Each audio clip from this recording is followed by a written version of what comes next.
صحیح مسلم حدیث نمبر 146۔ زاہدہ بن قدامہ نے ابو حسین سے، انہوں نے اسود بن ہلال سے روایت کی، انہوں نے کہا میں نے حضرت معاذ رضی اللہ عنہ کو یہ بیان کرتے ہوئے سنا کہ مجھے رسول اللہ صلی اللہ علیہ وسلم نے بلایا۔ میں نے آپ کو جواب دیا تو آپ نے پوچھا کیا جانتے ہو لوگوں پر اللہ کا حق کیا ہے؟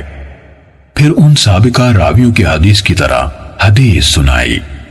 صحیح مسلم حدیث نمبر 147۔ حضرت ابو ہریرہ رضی اللہ عنہ نے کہا ہم رسول اللہ صلی اللہ علیہ وسلم کے چاروں طرف ایک جماعت کی صورت میں بیٹھے ہوئے تھے، ہمارے ساتھ حضرت ابو بکر اور عمر رضی اللہ عنہما بھی موجود تھے۔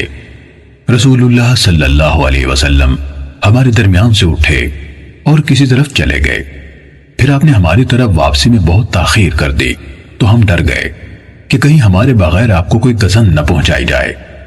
اس پر ہم بہت گھبرائے اور آپ کی تلاش میں نکل کھڑے ہوئے۔ سب سے پہلے میں ہی گھبرایا اور رسول اللہ صلی اللہ علیہ وسلم کو ڈھونڈنے نکلا، یہاں تک کہ میں انصار کے خاندان بنو نجار کے چار دیواری یعنی فصیل سے گھرے ہوئے ایک باغ تک پہنچا، اور میں نے اس کے ارد گرد چکر لگایا کہ کہیں پر دروازہ مل جائے، لیکن مجھے نہ ملا۔ اچانک پانی کی ایک گزرگاہ دکھائی دی جو باہر کے کنویں سے باغ کے اندر جاتی تھی۔ ربی آبپاشی کی چھوٹی سی نہر کو کہتے ہیں۔ میں لومڑی کی طرح سمٹ کر داخل ہوا اور رسول اللہ صلی اللہ علیہ وسلم کے پاس پہنچ گیا۔ آپ نے پوچھا ابو ہریرہ ہو؟ میں نے عرض کی جی ہاں اے اللہ کے رسول۔ آپ نے فرمایا تمہیں کیا معاملہ درپیش ہے؟ میں نے عرض کی آپ ہمارے درمیان تشریف فرما تھے، پھر وہاں سے اٹھ گئے، پھر آپ نے ہماری طرف واپس آنے میں دیر کر دی تو ہمیں خطرہ لاحق ہوا کہ آپ ہم سے کاٹ نہ دیے جائیں۔ اس پر ہم گھبرا گئے۔ سب سے پہلے میں گھبرا کر نکلا تو اس باغ تک پہنچا اور اس طرح سمٹ کر اندر گھس آیا ہوں جس طرح لومڑی سمٹ کر گھستی ہے، اور یہ دوسرے لوگ میرے پیچھے آ رہے ہیں۔ تب آپ صلی اللہ علیہ وسلم نے فرمایا اے ابو ہریرہ، اور مجھے اپنے نالین یعنی جوتے عطا کیے اور ارشاد فرمایا میرے یہ جوتے لے جاؤ، اور اس چار دیواری کی دوسری طرف تمہیں جو بھی ایسا آدمی ملے جو دل کے پورے یقین کے ساتھ لا الہ الا اللہ کی شہادت دیتا ہو، اسے جنت کی خوشخبری سنا دو۔ سب سے پہلے میری ملاقات عمر بن خطاب رضی اللہ عنہ سے ہوئی۔ انہوں نے کہا ابو ہریرہ تمہارے ہاتھ میں یہ جوتے کیسے ہیں؟ میں نے کہا یہ رسول اللہ صلی اللہ علیہ وسلم کے نالین مبارک ہیں، آپ نے مجھے یہ نالین یعنی جوتے دے کر بھیجا ہے کہ جس کسی کو ملوں جو دل کے یقین کے ساتھ لا الہ الا اللہ کی شہادت دیتا ہو، اسے جنت کی بشارت دے دوں۔ عمر رضی اللہ عنہ نے میرے سینے پر اپنے ہاتھ سے ایک ضرب لگائی جس سے میں اپنی سرینوں کے بل گر پڑا، اور انہوں نے کہا اے ابو ہریرہ پیچھے لوٹو۔ میں رسول اللہ صلی اللہ علیہ وسلم کے پاس اس عالم میں واپس آیا کہ مجھے رونا آ رہا تھا، اور عمر رضی اللہ عنہ میرے پیچھے لگ کر چلتے آئے تو اچانک میرے عقب سے نمودار ہو گئے۔ رسول اللہ صلی اللہ علیہ وسلم نے مجھ سے کہا اے ابو ہریرہ تمہیں کیا ہوا؟ میں نے عرض کی میں عمر سے ملا اور آپ نے مجھے جو پیغام دے کر بھیجا تھا میں نے انہیں بتایا تو انہوں نے میرے سینے پر ایک ضرب لگائی ہے جس سے میں اپنی سرینوں کے بل گر پڑا، اور مجھ سے کہا کہ پیچھے لوٹو۔ رسول اللہ صلی اللہ علیہ وسلم نے فرمایا عمر تم نے جو کیا اس کا سبب کیا ہے؟ انہوں نے عرض کی اللہ کے رسول آپ پر میرے ماں باپ قربان ہو، کیا آپ نے ابو ہریرہ کو اس لیے نالین دے کر بھیجا تھا کہ دل کے یقین کے ساتھ لا الہ الا اللہ کی شہادت دینے والے جس کسی کو ملے اسے جنت کی بشارت دے؟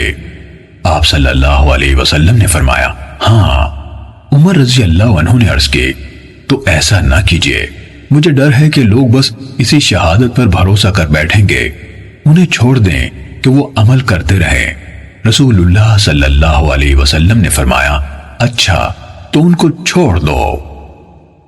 صحیح مسلم حدیث نمبر 148۔ قتادہ نے کہا ہمیں حضرت انس رضی اللہ عنہ نے حدیث سنائی کہ رسول اللہ صلی اللہ علیہ وسلم نے حضرت معاذ رضی اللہ عنہ سے جب وہ پالان پر آپ کے پیچھے سوار تھے فرمایا اے معاذ۔ انہوں نے عرض کی میں بار بار حاضر ہوں اللہ کے رسول، میرے نصیب روشن ہو گئے۔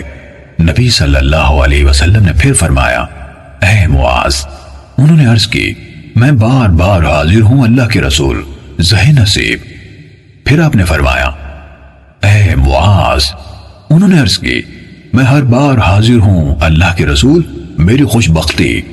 اس پر آپ صلی اللہ علیہ وسلم نے فرمایا کوئی بندہ ایسا نہیں جو سچے دل سے شہادت دے کہ اللہ کے سوا کوئی معبود نہیں اور محمد صلی اللہ علیہ وسلم اس کے بندے اور رسول ہیں، مگر اللہ ایسے شخص کو دوزخ پر حرام کر دیتا ہے۔ حضرت معاذ رضی اللہ عنہ نے عرض کی اے اللہ کے رسول، کیا میں لوگوں کو اس کی خبر نہ کر دوں تاکہ وہ سب خوش ہو جائیں؟ آپ صلی اللہ علیہ وسلم نے فرمایا پھر وہ اسی پر بھروسہ کر کے بیٹھ جائیں گے۔ چنانچہ حضرت معاذ رضی اللہ عنہ نے کتمان علم کے گناہ کے خوف سے اپنی موت کے وقت یہ بات بتائی۔ صحیح مسلم حدیث نمبر 149۔ سلیمان بن مغیرہ نے کہا ہمیں ثابت نے حضرت انس رضی اللہ عنہ سے حدیث سنائی۔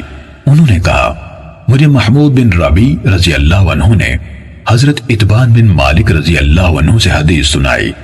محمود رضی اللہ عنہ نے کہا کہ میں مدینے آیا تو اتبان رضی اللہ عنہ کو ملا اور میں نے کہا ایک حدیث مجھے آپ کے حوالے سے پہنچی ہے۔ حضرت اتبان نے کہا میری آنکھوں کو کوئی بیماری لاحق ہو گئی تو میں نے رسول اللہ صلی اللہ علیہ وسلم کی خدمت میں پیغام بھیجا کہ اے اللہ کے رسول، میرا دل چاہتا ہے کہ آپ میرے پاس تشریف لائیں اور میرے گھر میں نماز ادا فرمائیں تاکہ میں اسی جگہ کو نماز پڑھنے کی جگہ بنا لوں۔ انہوں نے کہا رسول اللہ صلی اللہ علیہ وسلم اور آپ کے ساتھیوں میں سے جن کو اللہ نے چاہا تشریف لائے۔ آپ صلی اللہ علیہ وسلم میرے گھر میں داخل ہوئے، آپ نماز پڑھ رہے تھے اور آپ کے ساتھی آپس میں باتیں کر رہے تھے۔ انہوں نے زیادہ اور بڑی بڑی باتیں مالک بن دخشم کے ساتھ جوڑ دیں۔ وہ چاہتے تھے کہ رسول اللہ صلی اللہ علیہ وسلم اس کے حق میں بد دعا فرمائے اور وہ ہلاک ہو جائے، اور ان کی خواہش تھی کہ اس پر کوئی آفت آئے۔ رسول اللہ صلی اللہ علیہ وسلم نماز سے فارغ ہوئے اور پوچھا کیا وہ اس بات کی گواہی نہیں دیتا کہ اللہ تعالیٰ کے سوا کوئی معبود نہیں اور میں اللہ کا رسول ہوں؟ صحابہ کرام نے جواب دیا وہ زبان سے یہ کہتا ہے لیکن اس کے دل میں یہ نہیں ہے۔ آپ صلی اللہ علیہ وسلم نے فرمایا کوئی ایسا شخص نہیں جو گواہی دیتا ہو کہ اللہ کے سوا کوئی معبود نہیں اور میں اللہ کا رسول ہوں تو پھر وہ آگ میں داخل ہو یا آگ اسے اپنی خوراک بنا لے۔ حضرت انس رضی اللہ عنہ نے کہا یہ حدیث مجھے بہت اچھی لگی، یعنی پسند آئی، تو میں نے اپنے بیٹے سے کہا اسے لکھ لو۔ اس نے یہ حدیث لکھ لی۔ صحیح مسلم حدیث نمبر 150۔ حماد نے کہا ہمیں ثابت نے حضرت انس رضی اللہ عنہ سے حدیث سنائی۔ انہوں نے کہا مجھے اتبان بن مالک رضی اللہ عنہ نے بتایا کہ وہ نابینا ہو گئے تھے، اس وجہ سے انہوں نے رسول اللہ صلی اللہ علیہ وسلم کی طرف پیغام بھیجا کہ آپ تشریف لائیں اور میرے لیے مسجد کی جگہ متعین کر دیں تاکہ میں اس میں نماز پڑھ سکوں۔ تو رسول اللہ صلی اللہ علیہ وسلم تشریف لائے اور ان یعنی اتبان رضی اللہ عنہ کی قوم کے لوگ بھی آ گئے۔ ان میں سے ایک آدمی جسے مالک بن دخیشم کہا جاتا تھا غائب رہا۔ اس کے بعد حماد نے بھی یعنی ثابت کے دوسرے شاگرد سلیمان بن مغیرہ کی طرح روایت بیان کی۔